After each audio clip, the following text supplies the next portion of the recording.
ಇಲ್ಲಿ ನೋಡಿ cable car Germany lower border Mittenwald ಅಂತ. ಅಲ್ಲಿ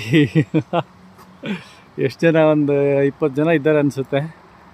ಸೊ ಅದು starting point. Mittenwald cable car enjoying people. ವಿಲ್ಕೊಮನ್ ಡಾಚ್ಲ್ಯಾಂಡ್. ವಾವ್. ಆಲ್ಮೋಸ್ಟ್ 1 ಕಿಲೋಮೀಟ್ರಿಂದ 2.25 ಕಿಲೋಮೀಟ್ರ್ ಕೇಬಲ್ ಕಾರ್ ಮೇಲೆ ಹೋಗುತ್ತೆ. ಕೇಬಲ್ ಕಾರಲ್ಲಿ ಹೋದರೆ ಈ ಥರ ಎಲ್ಲ ನೋಡ್ಬೋದು ಪರ್ವತಗಳನ್ನು. ಮೇಲ್ಗಡೆಯಿಂದ ಈ ಥರ ಕಾಣಿಸುತ್ತೆ, ಈ ಥರ ಇರುತ್ತೆ. 3838 ಯೂರೋ ಕೇಬಲ್ ಕಾರ್ ಬರ್ತಾ ಇದೆ.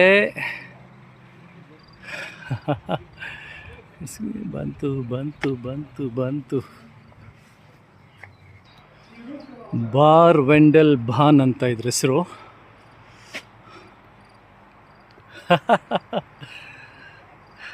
ಎಂಜಾಯ್ ಮಾಡಿ.